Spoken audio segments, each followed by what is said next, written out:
When it comes to buying new construction, a lot of buyers assume that there is room to negotiate on the price of the home just like you might expect with a resale property. But here's the thing, negotiating on price with new construction is often a bit more challenging and you've got to get a little bit more creative. So today I want to break down what you can and can't expect when it comes to negotiating on a brand new home. For most new construction homes, especially with larger builders, the price is pretty firm. Builders often have set prices based on their cost structures, demand, and market conditions. They typically don't have a lot of wiggle room to lower the price without affecting their potential resale values or their margins, as well as the perceived value of the community. That said, the good news is that there are still plenty of ways to negotiate. It's just a matter of knowing what to ask for and when. While the price may be non-negotiable, there are other areas where you can still find some flexibility in price. So here are a few common things that builders might be willing to work with you on. Number one, upgrades and add-ons. Builders may not lower the price of a home, but they might be willing to throw in some special features or upgrades without increasing the cost. This can include things like blinds, higher-end flooring, or upgraded countertops. These types of negotiations can save you money on things that you otherwise would have had to pay for after closing or that you would have had to build in an increase for on your monthly payment by paying more. Number two, you have closing costs.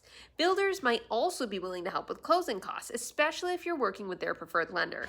While they likely won't cover the full amount, asking for a contribution toward these fees can ease some of the financial burden at closing.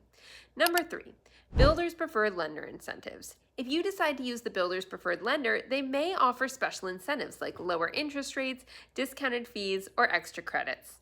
Sometimes this is an even better option than negotiating the price directly because it can lead to a much lower monthly payment than you would have if you just lowered the primary price.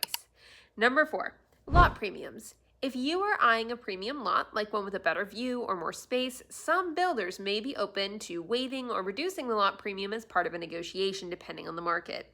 In most cases, here is what you won't have much luck negotiating on, however. Number one, price. As mentioned, the base price of the home is generally non-negotiable, especially with larger builders. Number two, timeline. Builders usually have set timelines and schedules for their developments. While you can ask about expected completion dates, they might not have much flexibility on when the home will be ready for move-in. Now, you might be thinking, well, how do I know what a good deal is or whether I'm, paying too much or anything like that? This is where working with an agent like me comes into play.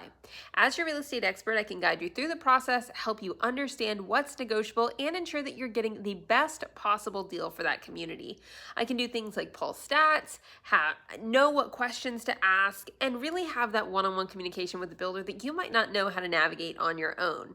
I also have the experience to help you navigate the actual contracts and make sure that you're getting all of the benefits available to you, whether that's negotiating for upgrades or finding you the perfect incentives from the builder's lender. While negotiating on price might not be a huge opportunity in new construction, there are still lots of ways to get great value and walk away with a feeling that you've won in the contract and that you're making a smart investment. So if you have any questions, feel free to reach out to me, send me a message, give me a call. And in the meantime, if this video was helpful to you, go ahead and like this video and subscribe for more future insight on how you can be successful in the real estate market.